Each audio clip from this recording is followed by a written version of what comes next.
Welcome to the Attract, Sell, Nurture podcast. My name is Case Dean, and on this podcast, we celebrate the power of service businesses and their ability to change our world. So join us for insightful conversations with innovative service business owners and entrepreneurs who are making waves within their industry.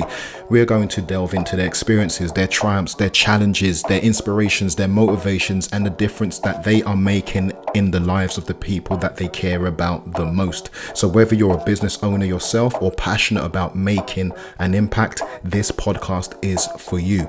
It's more than just business. This is about using business to transform lives and our world. So tune in and be inspired by their stories and their insights on service business and societal transformation. Let's get into this episode. Hello, and welcome to another episode of the Attract, Sell, Nurture podcast. My name is Case Dean, founder of ASN Marketing Solutions, and today I have the pleasure of introducing you to Sharon Gordon. Now, I'm going to get this right because I've seen different iterations of exactly what you do, but I've got a piece of paper you sent me here that says you are an IT training consultant and change management specialist. I've got that correct? That's correct. Spot on? Yeah, you said it really well. Okay, well done. Okay, look, thank you so much for agreeing to be on the podcast. All the disclaimer, basically, I've known Sharon or known about Sharon for, I have to say, has to be about 3 years or so. And I've known her via a Facebook group called Black Business Recommendation. And we've had an exchange about her business. And I've always thought it's amazing what she does, which we're going to talk more about during today's episode. But I've always thought it's amazing what she does because it's not the normal thing you'd hear about when it comes down to tech. And what I mean by that is a lot of the people that I know, they deal with WordPress, websites. And I do believe Sharon does deal with that. But she deals with, I think, what we can say, helping people with IT literacy and understanding how to actually use some basic stuff that I think we all take for granted that we know how to use. Word, PowerPoint, the whole Microsoft Office suite is what she specializes in. So anyway, let's get into this. Again, thank you, Sharon, for being on this episode. And I You're should welcome. ask you, how are you doing today? Today, well, thank you very much, first of all, for inviting me on this podcast, on your podcast, Case. I'm really quite excited. I am nervous. You can probably see because I keep smiling. That's my way of getting through this. So I appreciate you taking the time to bring me on here.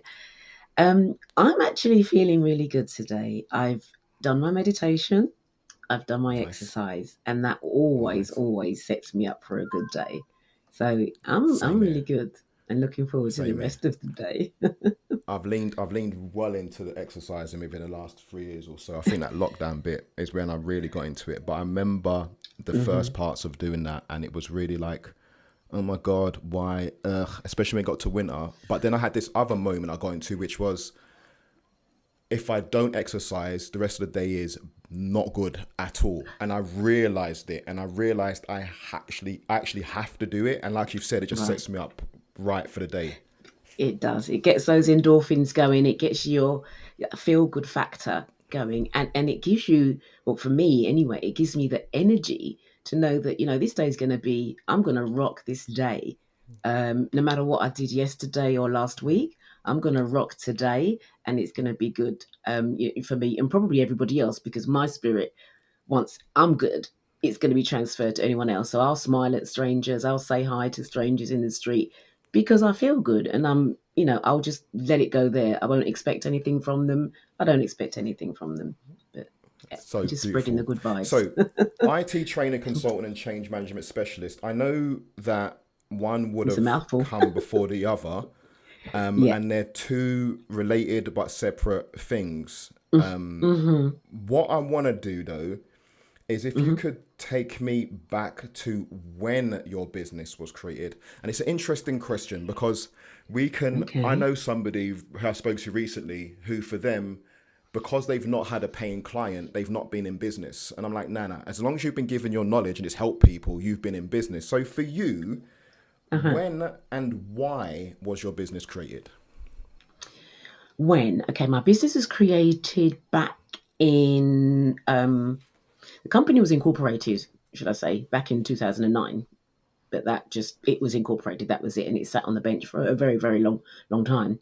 Because I started as a legal secretary for quite a medium-sized law firm, and I had a knack for understanding information and translating it into lay lay women's terms so it could be understood by others. Um, so I kind of, did I walk into it or did I fall into it? Um, I didn't stumble, but I kind of thought, I might go into training. I loved what I did as a secretary, and I loved um, the interaction that I had with clients and that kind of nurturing. It was divorce and a lot of child cases and stuff like that. So I was getting, I enjoyed that.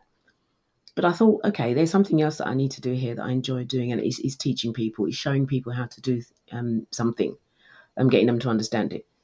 So after many, many years of working in, large legal firms and corporations, I decided that I was going to go and do this on my own, and that I had so much knowledge up here that I wanted to get paid for it, basically, with what I was doing, and I wanted to share that information.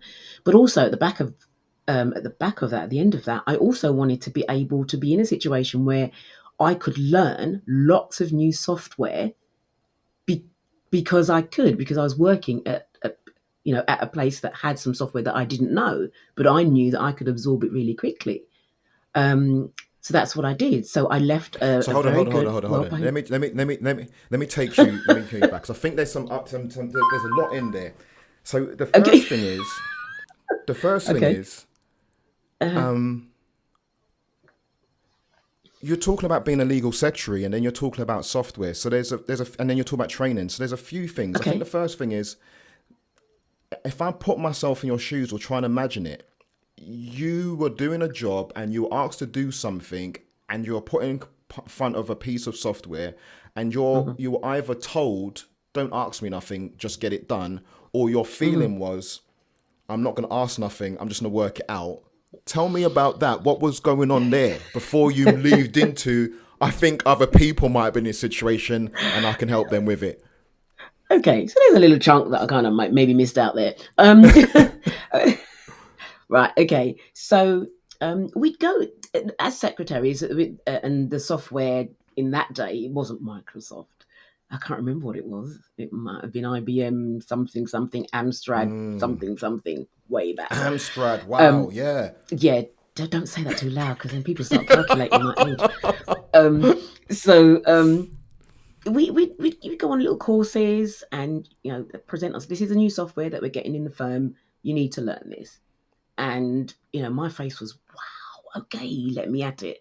Whereas the other secretaries were like, Mm, so I was like, just let me at it, because I just had my adrenaline. It got my adrenaline going. Whenever I saw a new piece of software, that's just yeah, let me out of the box because I need to see what this thing is doing. And that's what happened. And I enjoyed it so much, and I got such a buzz from it, and so excited. I'd write copious amounts of notes within the session, and I'd be asking questions, but everybody else was kind of quiet. yeah. And I think in the end, they didn't ask any questions. They just let me ask the questions because they knew that when we went back to the office, Sharon was going to tell them what they need to do anyway. So they didn't really need to take any information in. But I didn't care about that. I think I remembered that now, but at the time, I wasn't even thinking that, oh, they're not taking it in, that I may have been taking over the session because I was so enthusiastic. I didn't Yeah, give them a yeah, chance yeah. to ask any questions. Um, yeah, so that was that bit. So, did you have a situation where you had Mm, done that, people saw mhm. that you picked up on the software, and then they said, "Could you train others?" Or what? How did that go? No, as I said, when we went back to the office and I started showing people how to do things, I'd then write up some notes and say, okay, here's Was it your this, take job to that. show them how to do it? It wasn't. It wasn't. I mean, I'm a Yeah. secretary. I've got my a couple of bosses that I'm working for. They have their people that they're working for in a medium-sized legal firm. they were very, very busy, and they had a lot of work. So Right. there wasn't really any time Right. for me to be taking on another role because I already had a job. Right. But I found the time. And Mm-hmm. there was a need because I wanted to help my other, my colleagues, my peers, because they were struggling. And Mm-hmm. it probably, I probably felt at the time it would come back on me, because if they weren't able to use the software to do their work, then that would mean that I wouldn't be able to do my work because they'd be bothering me all the time. So to mitigate that, Mm-hmm. I'd create them a quick little Mm-hmm. guide. I'd show them quickly how to do it in their language, very simple, and send them on their way. Everybody was happy. Yeah. Got And it. So it just how do built. you? It just built up and Yeah. built Go up. on. Yeah. It just built up and built up. How do you? And then How I did? think So how did you get from there, mhm, from that into I want to do this actual as track, a business? right. What was going on? Yeah. Manifestation was happening. I was learning about it at that time, and I kept saying to myself, I want to teach. I want to show people how to learn to do things. And out of left or right field, whatever way you want to say it, um, a job opportunity came up. I lived in East London at the time, in Walthamstow, and I saw an advert for a new course they were putting on and they wanted to train people, someone to teach people, and they do an exam at the end of it to do word processing, and they were going to do that word processing on this new Amstrad machine that they were, well, I mean, new. I'm not sure if it's new. It just came out at the time, but it was new to the centre, and it was an Right. adult Right. education centre, and it fitted nicely in with me and my two children at the time, because I had kids. So it was, the school run, rush to work, da da da da, pick them up from the childminder, and all that kind of stuff. So I wanted to find a role that would enable me to be able to not have to rush to take my kids to school. I could do that at a leisurely pace, saunter into my work, and then I'd be good, and I'd finish at a time that I can go and pick up my kids. And this role just, it fell into my lap. So that's where I started my proper training. I hadn't had any the teaching there. I hadn't had any training yet, but Waltham Forest trained me. So they started me off training. I did my stage 1 with them whilst I was actually working for them. So that's how I Yeah. got into Yeah. it. Mm-hmm. Interesting. Mm. Um.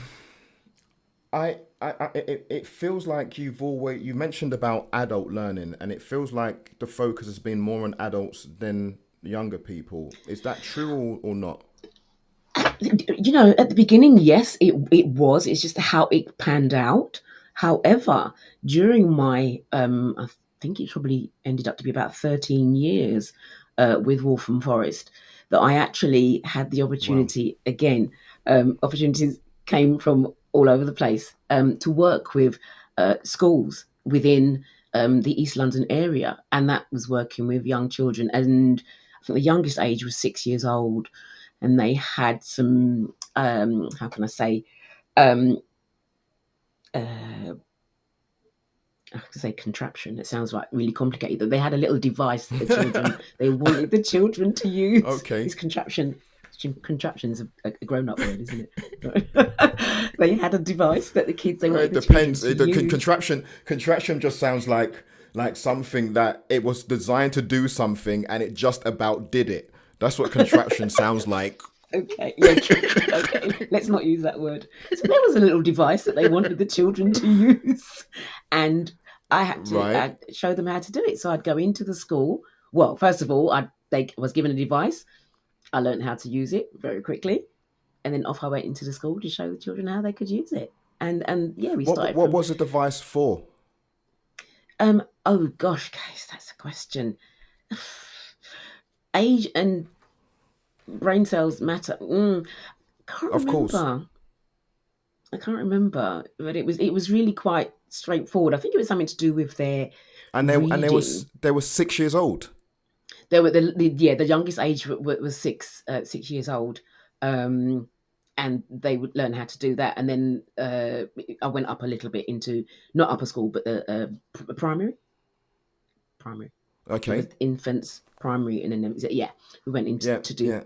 The yeah. secondary. Yeah. And just one small thing, I have to say, that actually catapulted into me doing something completely different. in the school, and then in other schools, I used to go to schools. I forgot this, to read with the children, because I had this kind of Okay. I, we had this connection with the kids. They seemed to love me. They asked me if I would like to join their volunteer reading program. So I would go into the school with the children at particular times and just read with them or listen to them read and just help them through that. So that was something else that I'd forgotten. Yeah. So have your people, the people you've worked with, have they all Hmm. been? Because I suppose this is where it gets into the change specialist bit, maybe. But have the Hmm. people you've worked with mainly been people who want to learn something and need somebody to help them, or are they people who are struggling to learn something, almost like they've been obliged to learn something, and then you're helping them? What kind of situation is it for? Both. When it's been Yeah, within when it's in adult education, for example, they have volunteered. They want to come and learn. yeah, So yeah, yeah. that's different. But when you're working in for a corporation, the powers that be, those upstairs, have decided this is the software that we want to use. This is you're going to have to use it. So those are the people who are coming into the training session, kicking and screaming, and that you have to Kicking and manage. screaming. Yeah, yeah, I have to manage, and that is where I started to learn that change and managing change became is a part of a sister, cousin, whatever you want to, but it's related to training. Because if the Beautiful. training is new software and people don't want to learn it because they didn't choose the software, it's a whole different thing. So I think you said there was mindset shift. This is a thing that we've also got to Yes. manage in training. I never thought at the beginning when I became a trainer that I would be managing people's mindsets and stroking people and making, not literally, but stroking their egos and making them feel good about learning something, and having to cajole them or bribe them in some way to sit in the training session because it's going to be of benefit to them. I never thought I'd do that, If but it's somebody, it's mm, if somebody was sorry, because I think there's a mm, little bit of a delay. That's gone on. But if somebody was doing your work or you're training somebody to do your work, and they we ask the question, is it important that they care about the people they're training? Would you say that it is important or not important? for me it's a yes. Yeah, To a I degree. It thought doesn't so. have to be, Yeah. you're not, friends on Facebook and No, WhatsApping each no. other every day. It doesn't have to be that, but Yeah. I care how they feel when Good. I Yeah. am in the room with them, and that's important. I'm an empath, so I feel everything. Right. So if my delegate isn't feeling good, I'm not feeling good. So what can I do? And I Right. watch body language, and I change what I'm doing if I notice someone feeling uncomfortable. Mm. What would you? Okay, when it comes to the service you have now, who are Hmm. the most ideal type of client for your services? I would say small to medium businesses, those people who they don't have a day to day, don't have any IT normally there, but they need an IT presence. So I'm what you'd call your fractional. I'll you say I've got a Mm. project. Okay, this is a project I need this is a software we're getting, these are the people that need training, this is a time scale that we're working to, can you help us with that? That's me. I'll go in, do the TNA, answer questions. What is it you're doing now? What do you want to be able to do in the future? And ask all of those questions, and that's on the change management side, which are managing expectations that way. And then once that's established, start putting the training plan together. This is what we're going to train on. This is how long it's going to take, etc., etc. This is what I think you should include. This is what I think you maybe shouldn't include. But also, are there any marketing messages that they need to be delivered? They need to give them to me. I'm not your marketing person, so I'm not going to go in without that information from a marketing person. So if there's a message that you want to give, Why do you need? Why do you need that part for the work you're doing? Because sometimes it's a case of what's in it for me, the delegate. What am I going to get out of this? Why is Okay. this software something that we need to, and those messages, it's come from the person who's chosen the software. It's come from the marketing team who said, this is Right. what we want to do with our firm. This Right. is where we're going. And I've found many, many times that those marketing messages are very, very important, because people ask those questions in training. It's got nothing to do with Right. training session. I'm just there to train the software. But they ask things Yeah. like, well, what, how's it going to benefit me? What am I going to be able Right. to do? What aren't I going to be able to do? Am I going to lose my job because, this system is more automated? Things like that. So, Oh, yeah. right. Because that would Mhm. be a block. That can end up being a block to them being receptive and learning if they don't. It's like a hierarchy of needs kind of thing. And if they don't Yeah. get these questions, it's closed. They're not gonna want to Right. listen or move forward. Okay. And 100%. were you trained to do that, or No. did you just realize over time that this is important for me to do my job well? I have to take into account who these people are and what they're feeling about what's going on. Yeah, no, I wasn't taught that at all. That was definitely not on my teacher training and my certificate of education training that I did at uni. No, it wasn't on there. Um, it was it developed over the years, conversations with other colleagues, other trainers, with change management Right. people, and then the way that some firms that I worked with, the way that they handled their messages, it was a light bulb. It was like, that is where the connection was, and that was the missing Mm. piece of the puzzle. What I'd seem to be missing, and probably other colleagues, like people like myself, were missing, that the message we were trying to give people wasn't coming from us, and we couldn't give that message. It was within the marketing team, and the messages that were going out from marketing as to why this software was chosen, why they need it in the firm, what is it they hoped, what was their vision, where was the firm going. And if you wanted your staff to come along with you, you need to tell them stuff. You need to let them know. For sure. So Mhm. does that mean that you've gone into some engagements where the company doesn't think like that, and you've had this pre part of your work of trying to help the company get that messaging together because it's important to the change that Yeah, we're requesting the staff to go through? yeah, Okay. most definitely. And I found that a lot more recently, in my contracting world that I do. That there are some firms that are just heavy footed. They've got their big biker boots on, and they just like, no, this is what we're doing. This is it. Just deliver it. And then training sessions have been training sessions have been halted because there's mutiny in the room, Of because course. their question, as you said, those initial questions that people want aren't being asked, so they can't move on. No. Yeah, No. so it stops. Yeah. I remember there's I've had a few incidents where tears have been shed, not mine, um, Yeah. because people didn't want to be in that training session, or they felt that they didn't want to learn the software. But that, I think that's a lot of fear around their own learning and their own understanding. Of course. And yeah. Because once you Mhm. start getting into a position, and we take it for granted when we're naturally learners, and that's what we do, we seek problems, we want to solve them, we're seeking new knowledge, and that's our way. But if other people who are kind of set in their ways and they're happy where they are, they say about Mhm. ignorance is bliss.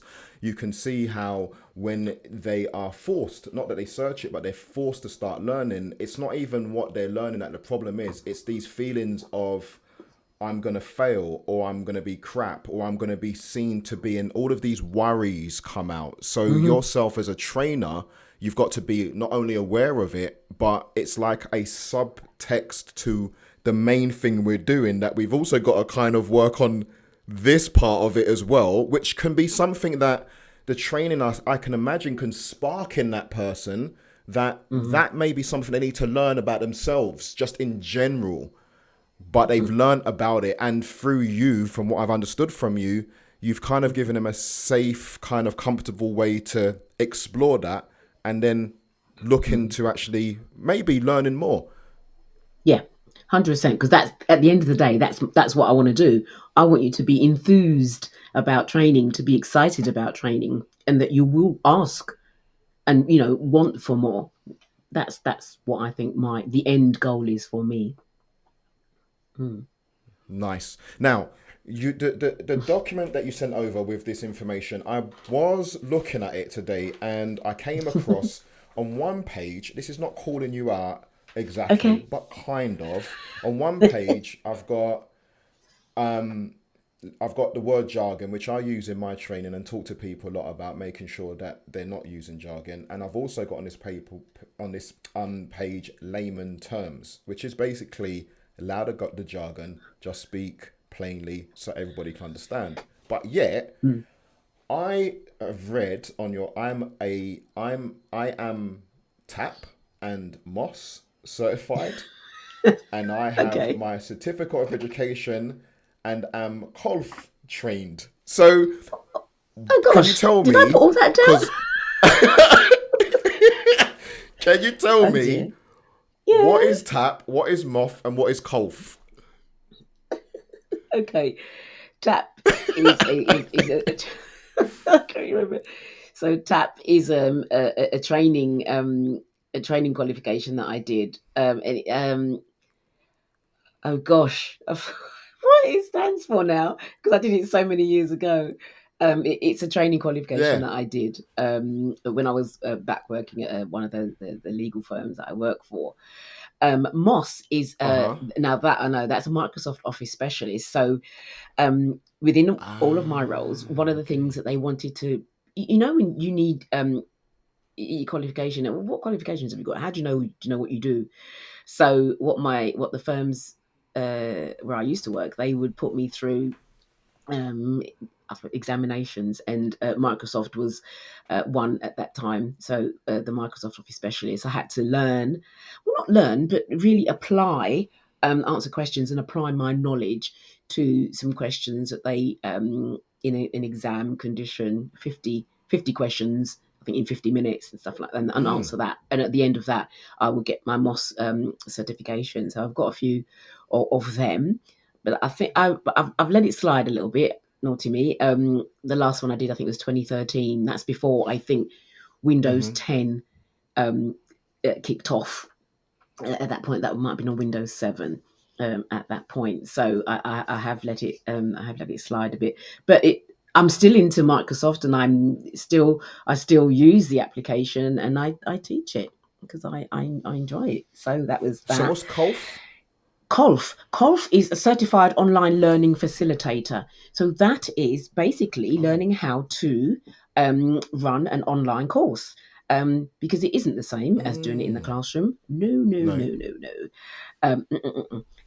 I thought it was actually before I went on the course, and my eyes were opened. But that is, what did you? How do you write your? You create your presentations um, for an online course. Are the pictures bigger? Do you have lots of text? Do you have a little bit of text?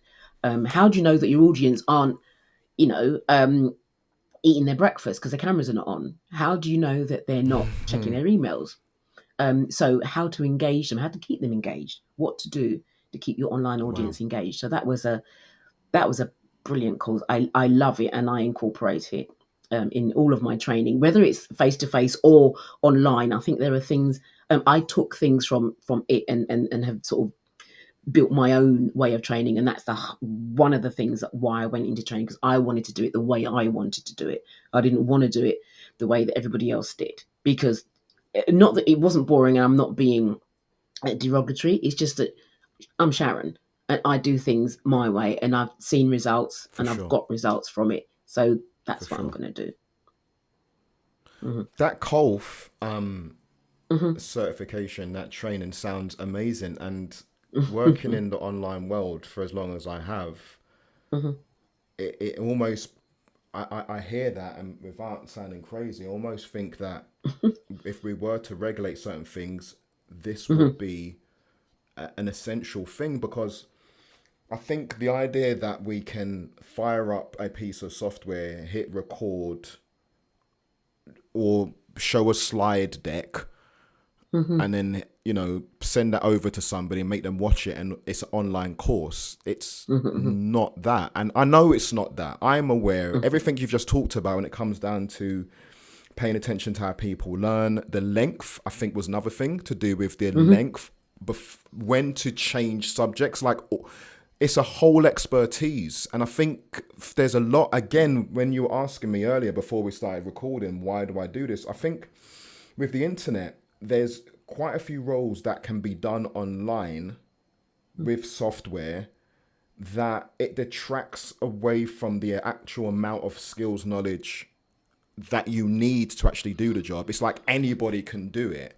And I think it takes away from the expert. One, it puts onus on an expert to really explain, no, this is not just pushing buttons. There's a whole science or technique behind what's done here.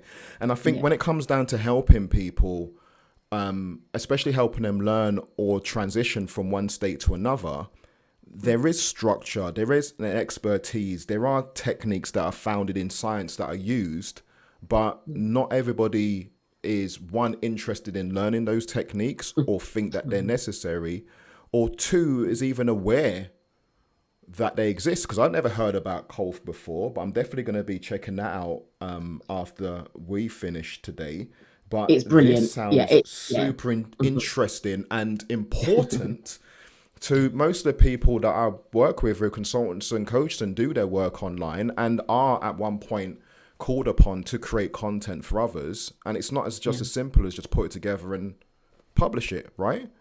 No, it isn't. And I'd been training when I did that course. I'd been in training for I'd say at least 20 years. I'd got my certificate of education, and that, but I had, I didn't know that. And then I was in the legal firm. We were part of the Learning and Performance Institute (LPI), and that was an institute who would train you on various courses. And they had this new course coming out, COLF, and my colleagues and myself said, well, this is where we wanted to go because we were an international company. We had a lot of offices in the UAE, in Riyadh, and we weren't always able to get there to train them face to face. That would have been really lovely if we could do that. I mean, we had on other occasions, but it was coming, more and more expensive because we always wanted to go business class because we thought because we're traveling, and the firm didn't always like that. So we had to rein it in a little bit. So we had to find think of another way. And then this course came up, and we're like, yeah, let's do it. So the four of us did the course together, and we completely turn the tables on how we would deliver our training sessions I bet. online. Now it was an epiphany, I have to say. It was amazing, and I And still incorporate it did you today. see, I can imagine, I don't know anything about it, but I can imagine that having that amount of experience, then doing something like that, and then using it in the Mhm. next session of teaching, did you see the difference? Did you notice a difference in how the students were, 100%. how the session went? 100%. Definitely more engaged. The delegates are a lot more engaged, and we were taught ways of how to keep them engaged, how to bring them back Right, if they had wandered off. And, right. and they weren't, oi, come back in the training session. What are you doing? It wasn't that at all. It wasn't heavy handed. It was very gentle, and it was inclusive, and yes, it also included calling people, um, calling people out in a nice way. You'd ask a question, so we'd pose the question, we'd wait for an answer, and then we'd, look down the list and probably pick the person who hadn't been very engaging and say, "What do you think Right, about this? right, How would you approach this?" And include them. And the more you did that, the more people wanted to say and they wanted to be involved. right. It's a psychological. Yeah, it's a Of psychological course thing. it is. It's a Hmm. psychological thing, but I think it's also an emotional thing, because even working with Yeah. adults up to the, you know, I'm just in my early 50s now and still just getting Hmm. started. But I find it interesting having children. I'm just helped my son just the other day do a cover letter on Word, and was explaining to him about the difference of the different ways of formatting and the letter in the UK to the US. He'd never heard of this before. The school had never shown this to Right. him. And why And not?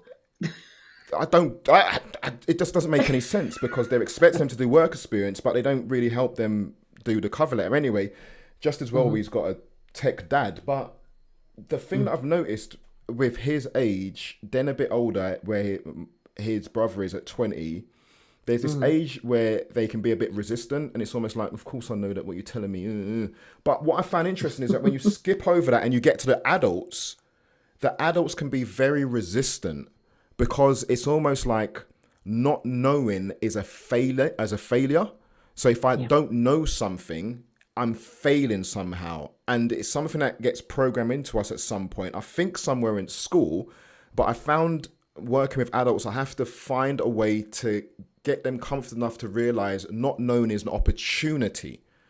It's not something that is a negative. It's a massive positive because look, we can now work out the different ways of doing it. We can start investigating different options, but they always come really packaged in this.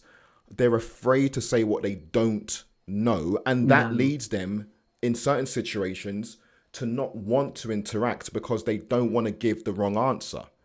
And then, actual Correct. fact, they're not in a situation where there is a wrong or right answer, but they've got that programming which says to them, I don't want to give Yeah. the wrong answer, so I'm not going to say anything because I don't want to have the shame of I was wrong, which is like, that's not an issue. You can be wrong, and we're here to elevate you. So it's Hmm. do you get where I'm coming from? I find it very interesting how we get kind of rigid Yeah. in that I kind of do. way.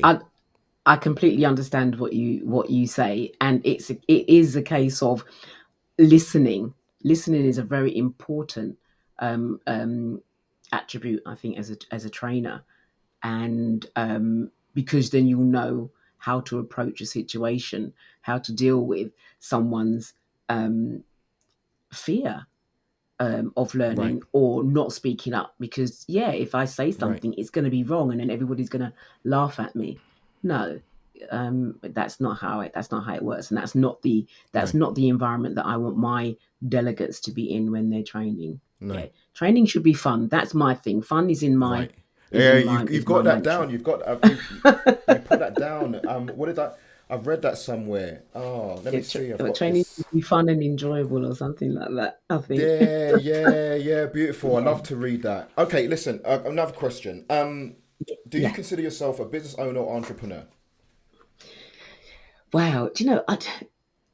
When people ask that question, I have to think. Well, it's how do I answer it? What's the difference? Um, There you go. what is the difference? And there is a difference. So Yeah. I had to think about it. I asked a couple of people. I asked Google. I asked my daughter and a couple of friends. Oh, what do you think? What do you think it is? Um, and I have to say, I think or I believe that I am going to say that I'm an entrepreneur.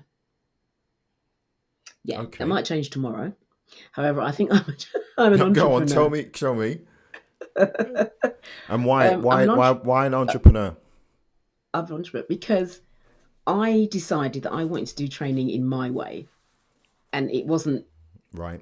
something that someone gave to me or told me that I had to do. It was me. I wanted to do it how I wanted to do it. So it wasn't. Well, I hope it wasn't already out there. There wasn't. There isn't another Sharon Gordon like me out there. Um, Exactly that. Even if there was another training course out there exactly like yours, there definitely is another Sharon Gordon Gordon, delivering it. So that's no, that. no, right. So that is what I thought. So that is why I think that's what makes me an entrepreneur. How did I do?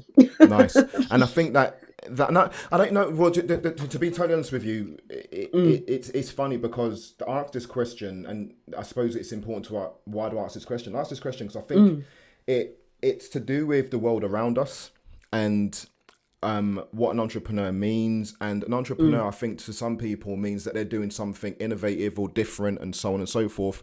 Then hmm. for some other people, a business owner might be more serious. Entrepreneur might be more temporary. I think it changes for different people Yeah, true. exactly what that means to them. And I'm interested in what it means to them as opposed to Hmm. what it means And again, back to the wrong or right. There is no wrong or right for me.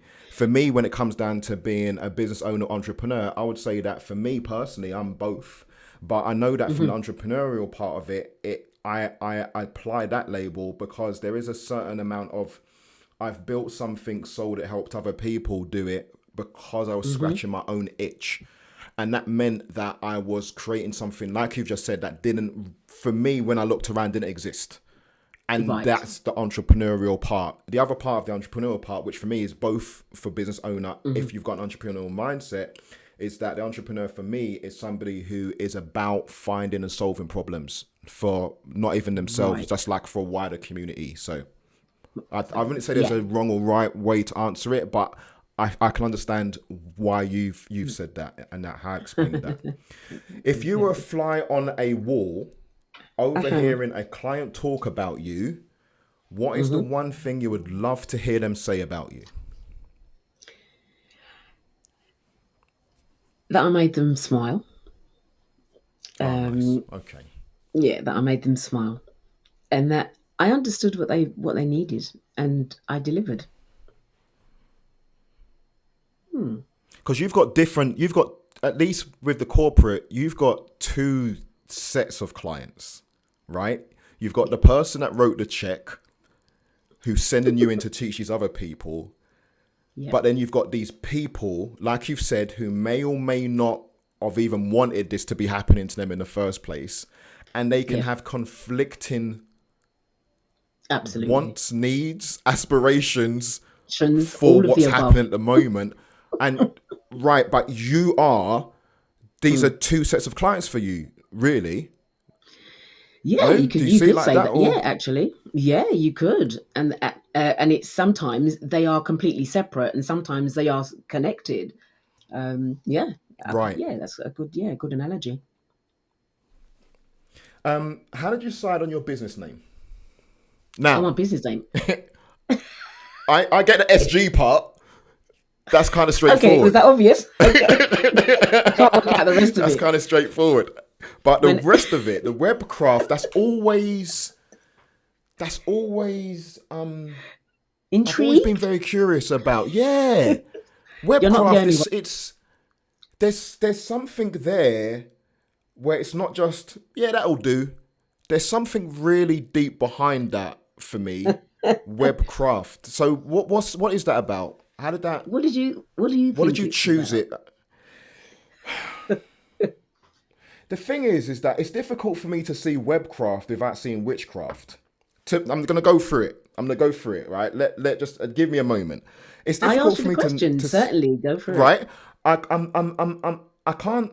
I can't see webcraft without thinking witchcraft. But then when I think Hmm. witchcraft, the way I've developed in my life, I actually see power, magic, influence, and none of the other negative stuff that normally comes with witchcraft. Actually, see more to do with I am endowed with a certain kind of skill set and I get to use it for good. That's the thing that comes to my mind when I see it. The other thing is to do with craft and to do with now there's create and then there's craft.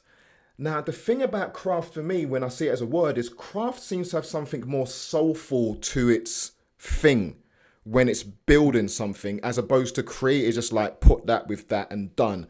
Whereas craft almost feels like an organic thing where it's not Mm. a linear build it, done, move it. It's almost like let's have pure confidence in the fact that we're kind of building it that way, but let's also be open to the fact that we're not too sure exactly where it might want to go. That's just me, and I'm crazy like that. But actually, what for you was the whole point behind it? Okay, so you were right. Thank you for that. I love that.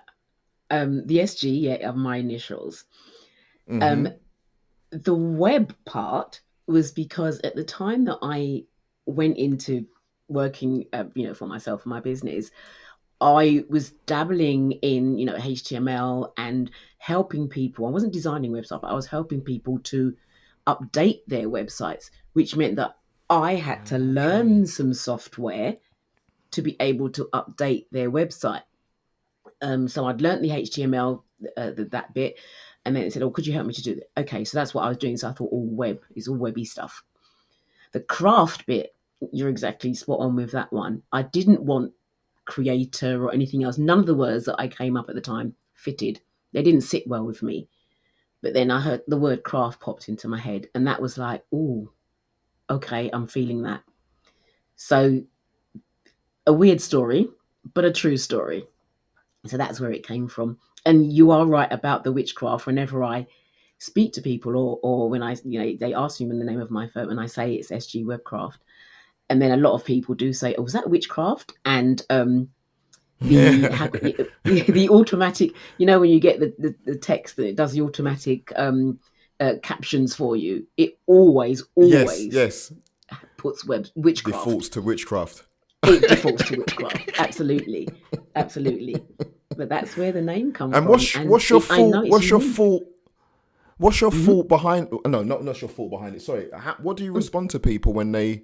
When they are, I'm surprised because I just thought I was doing my case moment of just like, yeah, dude, that's why you just live in that world. But to hear that other people come up with it, okay, cool. But what's your response to them when they say this? What? I'm a bit like you. I'm a little bit out there, and I'm definitely outside the box a lot of the time, or most of the time. So I say, well, if that's what you want to say it as, and you want to believe it is, that's fine. But all I'm saying is what I do is unique, and it's a craft. I'm crafting something for you. It's training, but if you look at it in a different way, I'm doing something completely bespoke. It's never been done before. The training, every time I do a training session, it's completely different because there are different For sure. delegates. There's different needs. There's different wants. There's different software. So it has to be different. So Beautiful. that is my focus. It's bespoke. You're different. I'll be different. The training will be different, and that is a craft. It's not. So It's not anything that you can. Yeah, it's on paper anywhere. so you say about it being different, but Hmm. do you still? I mean, obviously you're working to frameworks. This is what I said to I speak to a client the other day, and I was explaining to them that Hmm. what I'm helping them with is systematizing their service so that they have a framework that they can follow so that they can have repeatable success. And I said to Hmm. them, you're going through my framework while I'm working with you now, but you would never know it because whenever I'm working with somebody, a framework guides me, but it can never be the same. Even though I'm following exact same steps, it can never be the same Right. because there are two unique people involved. Involved. Exactly. And you have to, for each time that you do that, it isn't a rinse and repeat thing. It's a No. rinse. It's not. It's look at it. Look at what worked well, what didn't work well, and then adapt it for the next. What could I change? What could I make Yes. different? And just to be aware that it probably is going to change when you do it again. Hmm. And I think that might be at the core of, for me, listening to you, Mm-hmm. what might be at the core of why your training is so amazing is Mm-hmm. because it's natural for you to know it has to be adapted to whoever's in front of you. Where I think I've myself been on training where you can tell the person hates running the training. They're just repeating it every single day. I remember actually saying that. I remember going to the theatre and I can't remember what show we were watching, and this is not recorded, obviously, right? So this is live on stage, and somebody on stage at the end of it clapped and said, "Thank you, blah blah. This is like the 50th night we've done this," and I'm like, "What? What do you mean you've done this 50 times?" And then they said something which made me understand that even though everybody's come to see the same story, it's impossible because they're human beings that every person who's watched the show has seen the same show. Right. And I think it's the I get that. same kind of thing we're talking about here. Yes. Because the audience was different, the person felt different when they were doing delivery, whatever it is, the interaction between it can't be the same because just Right. by The dint vibes are of it different. being human Yeah. beings, right. Mm-hmm. Mm-hmm. And I think Yeah. for the trainings that I've been in when it's been absolutely pants and just rubbish, I'm really Mm-hmm. watching somebody without denigrating them who is more being mechanical. And that's where we say about it being robotic, right? Where they're just delivering the training. I did Training. this yesterday. Next page. Please don't ask me any questions. I've got to get to next stage. This has got to be done in 30 minutes. On to next. Bam. Boring. Absolutely. And it, Yeah. right? Yeah. And that's what makes what I say to it. That's what makes IT training boring for some people. And I'm a nerd. I love IT. And I don't want it to be boring. So this No. is why I'm doing what I'm doing, because it isn't boring. It isn't to me. No. And I want to, just a little snippet of that to show other people that it really doesn't have to be boring. It really can be a little bit exciting, even a tiny little bit. Beautiful. Okay, can you share a success story about your business or your career? Something that stands out to you as like a jewel in your crown. Mm. Um, I'd say when I left my very well paid permanent job, at the well, not at the advice of a lot of friends who thought I was crazy to be leaving a really good, well paid job to go to be a contractor where you wasn't guaranteed work.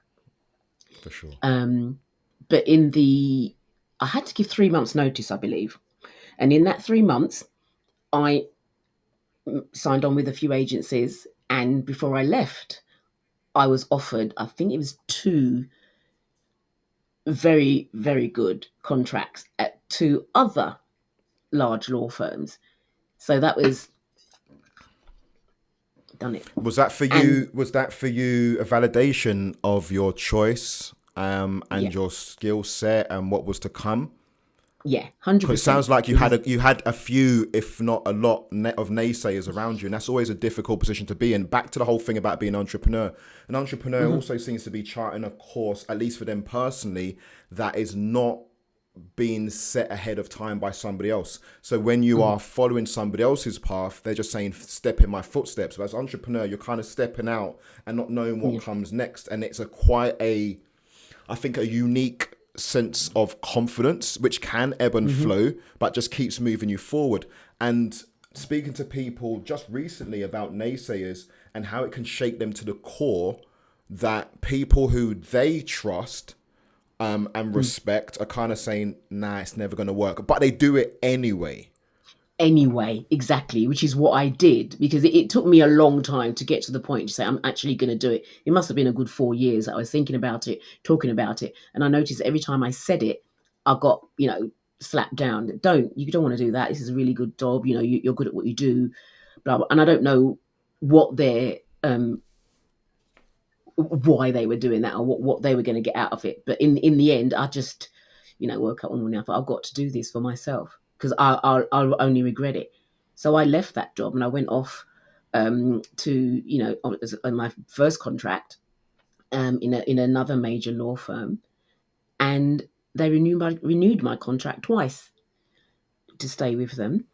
And then I decided that I wanted to go to another law firm, because this thing about me learning new software, I'd learnt their For software when I sure. got there, within 3 months.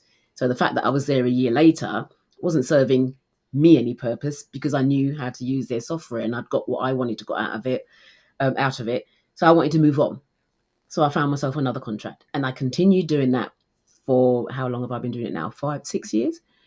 And the only Wow. time that I've been out of work is when I chose not to work. It's the only time. And talking about, so listening to you now talking about new software, is there a part to your personality or the way that you work that Mm. requires variation? You're good with change, right? You're a change management specialist.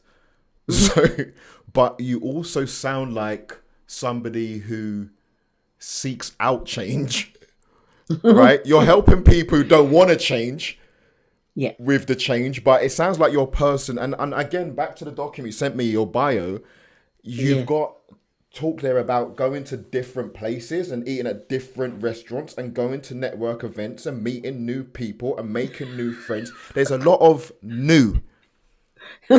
There's a lot of Yeah, seeking out new. And I think sometimes it gets turned into a negative, which is, oh, you're unstable because you don't stay you, and sit and put roots. And it's like, whatever. I think your thing is more to do with there's a whole world out there or something like that, and let's go Mm, find it and get it. And you said something else. I don't know if it was already in a recording before we started recording mm-hmm, about no, we were talking about exercise and how you feel, and then you come into a room. And I used to mm-hmm. feel that it was crazy. Used to work as a loss prevention officer, which is basically like security at Topshop in Brent Cross, and it Ah, was like loads of people on 2 floors, and I met all of them because they all had to pass me. And there mm-hmm. was a day I got this feeling where if I was in a crap mood, the whole of the building was in a crap mood. But if I was in a good mood, the whole of the Yeah. building was in a good mood. And when people were passing past me to actually, Mm-hmm. like, I was, let's say, clock in, if I saw one person was down, I would Mm-hmm. pull them to the side and have a conversation with them. Not because I had to be happy, because Yeah. like do not bring down the feeling I have in this place right now. It wasn't that. It was just more like it just felt like it was my job to ask that person, what's going on, how you doing, what's wrong, and just kind of help them Right. with a little bit of a upward curl. Yeah. And it was back to that thing. So again, back to your whole thing about change Mm-hmm. and going and meeting new people. I also think it seems like it's also part of you sprinkling your goodness, because you do meet new people, but they meet you. Right. Yeah, let's just be clear. They meet Right. you. Yeah. It's twofold. You see, yes, I'm not being selfish. I'm going to meet people, and I love doing that. But also, yeah, they get to meet, me, and that's a really good thing, and I enjoy that. And it's not well. You might say that I'm unstable. That's fine if that's what people want to see me as. But I look at it as there's an opportunity presented itself for me to be amongst other people and peers and people who can teach me something, because just because I'm the teacher Wow, doesn't mean I'm not gonna be learning. Oh no, for sure. I'm learning stuff all the time, all the time. And when I learn something and I feel I want to share it, I think, you know what, somebody else might need to know about this. Let me For share sure. it. Yeah. Yeah. Absolutely, absolutely beautiful. Okay, Mm. can you share a challenge you Mhm. faced while building your business and how you Mhm. overcame it? Um, well, whilst building my business, I can tell you a challenge that I faced when I wasn't building my business, which kind of made me No, stronger. tell me about that. Tell me about that. Yeah, tell me about that. Okay, so I was working for a law firm, and they was bringing out a brand new piece of software, and the software was a financial piece of software, but it meant that the training sessions would take place with both the lawyer and their secretary, because they were both being moved onto the software at the same time. One couldn't be on the old bit of software and knew what they had to be at both at the same time. So you had both in the session, the lawyer and the secretary. And this particular lawyer and his secretary, mature, and came into the session with a very sour faces. They were just didn't want to be there. And from the second they walked in, it was pushback, pushback, pushback. And they didn't want to be in the session. Um, they didn't know why they had to be in the session. Now the lawyer was he was a consultant, so he was pretty high Right. up in the firm. Um, However, his thing was that he didn't choose his piece of software. He doesn't know who did. Well, sorry, let me put that okay. He says he doesn't know who made this decision, um, but it wasn't him, and he didn't know why this was happening. So why did he have to do the training? His secretary at that point, she started to shrink a little bit. I think she was a little bit embarrassed, but she backed him up to a degree on what he was saying, because we've been using this for that must have been 20 years, this piece of software, why do we have to change now? So that was their attitude. So my answer to them was, well, okay, so there are some other people in the room, and they obviously here because they need the training, they want the training. um, if you feel that this training is something that you aren't comfortable to do at the moment, then I am quite happy to come and train you at your desk or in your office. And we can do it on a one-to-one. Okay. And notice the word I use: if you're not comfortable in this environment. That's what I said to him. I didn't say, come strong arming out of the door and start slinging out. You're messing up my training session. No, I could easily have done that, but I didn't. Um, his secretary, I don't know how this happened. I think I said to you before this, there were some tears, but it wasn't mine. She started crying. So I then had this situation where I had to be an agony aunt and, cajole her and sort her out. In the end, basically, he accepted my suggestion of a one-to-one session. She dried her eyes and she stayed for the session, and she gave me the best praise ever at the end of it for the feedback. It was really, really lovely. And I think it was him feeling a little out of sorts and off kilter that she felt she had to back him. But I think she really wanted to be on the session, but he didn't want to be in that environment because he's a consultant. What can you teach me? I'm earning, my hourly Yeah. rate is exponential. Um, Yeah. I went to train him in his office, one to one. He was as quiet as a church mouse, lapped up everything I told him. And he was not the same person that was in my training room. Completely different gentleman. So lovely. Do I want a drink? Do I want a tea, coffee? Would I like to sit closer? Do I want to tell him? It was just amazing. So I didn't hold his previous behavior against him because I know that there was a Nice. reason why he was acting like that. Nice. And in his office, he was the loveliest, gentlest lamb ever. And I think So that's yeah. what I think from listening to you and getting to know you a bit more during Mhm, this interview. I think you kicked off by saying this, or at least it was again before we started recording. There's mhm, the empathy part that plays a yeah. big part in what you do, Mm, and I think for just in general, when it comes down to human interactions and conflicts and misunderstandings and not getting along, mm, we can find it difficult, or some people can find it difficult to lead with good intention, to think that the person I'm dealing with, their mhm. intentions are good, but they're having a problem communicating something, or Right. something's amiss somewhere. And it may Yeah. not be my job, I'm not a social worker or whatever, to work that out with them, but I can't be coming at them as if they've personally done something to me and I have to defend No. myself. And there, Mm, where you talk about it being a challenge that you faced and overcame, I would say that a lot of people have that same kind of challenge, and they mhm. find it very difficult to overcome it because Yeah. that person in that way acting a certain way, they've taken it real personal, and then it Mhm, actually does lead to more challenges and more problems. And mm, I think that's a really good lesson what you've explained there about, mm. because it wasn't just these two people. When you first started telling us the story, I understood it was just these two people, but you said there was a whole Mhm. room.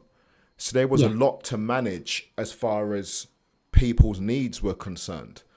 And Absolutely. it seemed so seamless hearing, but it's a lot of effort, I think, to be able Mm, to be lose those kind of negative emotions and just be mm, able to sort the situation out methodically. And at the end of it, even though they mm, weren't all in the same room, everybody mhm. left that situation ultimately with a positive outlook. Absolutely. Yeah, absolutely. And that was a unique situation. I'd never been in that situation before. So it was really you know, working on the fly. It's like, well, what do I do?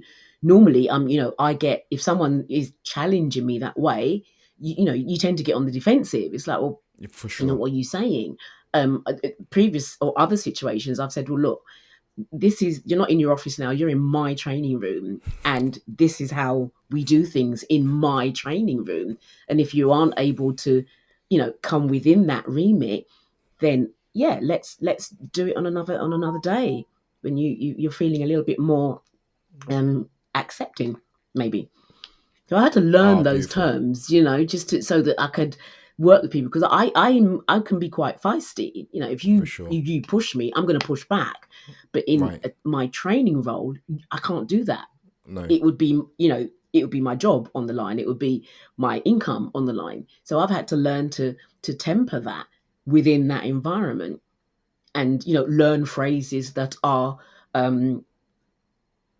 nice, shall we say, for want of a better word. Yeah, but I think it's important to get along with people and help them get along as well. And they might be in conflict with themselves, let alone it's nothing to do with you. And it might be at that point, it's just important to let that person know, I'm not a threat to you. You know, you Yeah, don't need to bring that absolutely. kind of baggage here. You're right. It's cool. You know, Yeah, right, exactly. That's the thing. I'm not your enemy. I'm actually giving you information. I'm teaching you how to use the software to make your day, your life easier, better. Okay, if you have an issue with what you're being and how this came about, you need to speak to that person over there. for sure. Given it's not me, and I always, that's a bit of the marketing thing again. I'd always have a name that if someone asked me a question to do with why we're using this software or anything like that, I'd give them a name, Right. and that's one that I'll always do. Here's a person you need to go and speak to. So, That's it. just we're finishing up. I've got two more Mm-hmm. questions for you. How do Okay, you doke. measure business growth and or your personal growth as a business owner beyond revenue? So this is outside of revenue. Ooh.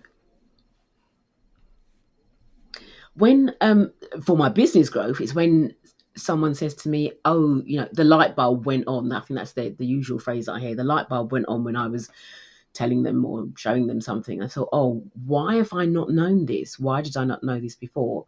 And you've explained it in such a way that I get it. I understand it. No, I didn't get it before. So that's really nice when someone says that, and that's all I want is for someone to say you told me something and I get it, and they're happy. Yeah. So would you say from a business growth point of view, then it ends up being the number of people who have told you this over time, basically, because it starts to stack up? And is it the more people you work with over time? Because if you look at your business growing and you talk about Mm, people saying that to you, mm-hmm, then just from my data nerdy point of view, I say that would end up being how many people have told me that. If they've been more specific about it, if it was a new training, it's how would you I think, stick yeah. that towards the growth of the business? It would be, how many people have told me, but it's how many times I hear it, um and that will spur me on to just keep doing what I'm doing, because Right, it's like it becomes like an affirmation if people say that, oh, right, what you told me, the light bulb just went on and I completely got what you said. And every time they say that, it's like an affirmation to me, and affirmations nice. are my thing. Brilliant. And what about personal growth? Personal growth, it's when I exhale and I think, at the end of the day, it's been a long day, it's been a hard day, there's been challenges, but at the end of the day, I still feel good. And I know in my heart I did the best job that I could, and I'm good. And is Yeah. that to do with, you just said just now about the challenge you Mm, overcame. Would you mm, see within your personal growth that there mm. might have been, I've got to get this training delivered, don't mess with my money, to a growth which lent to a certain kind of calm, which is like, I'm still going to get my money, but I've realized that my job, in actual fact, the unwritten part of my job is beyond just delivering the training. It's actually helping these people change Mm. state from one to another for the company wide for this Yeah. software, but maybe for certain people, if not for all of them, on an individual level, just from being in my Mm, presence, they're actually mm. going through a little bit of an evolution. And so, Yeah. is there a personal growth that's happened over time where you can feel that you bring the calm because, Mm. in actual fact, you grew into that role? Is something like this I've kind of heard from you? It isn't always about the money, because I noticed that for me, that if it when it is about the money, my focus is off, my delivery is off, my whole demeanor is off. But when I get not too deep, but I get into the feelings of what I'm saying, the feeling of what I'm trying to give to this person, and the training I'm trying to give them. It completely changes the way that things work, and that is the feeling that I like.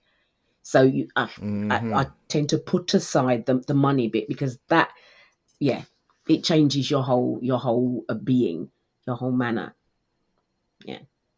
Beautiful. Okay, right. Look, I said I got two more questions. Actually, there actually is Oh, bless. two more Okay. from now. There definitely is two more Oh, from now. really? But Okay. it's time for the bonus question.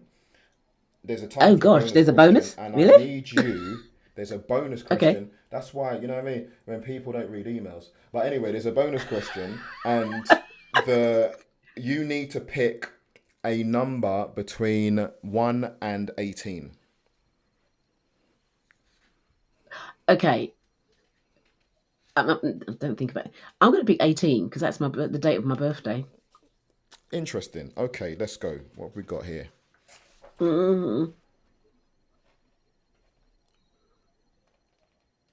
If you could instantly become an expert in a new skill that would benefit your business, what skill would that be and why? If I could become an expert in a new skill, Instantly. Click of the finger. wow. Oh, Kate, that is a Yeah. bonus question, isn't Yeah, it? I did. I said one, by the way, one skill, because I know your brain's popping off. You have to have Could you see it here? one It was skill. here, wasn't it? It was, yeah.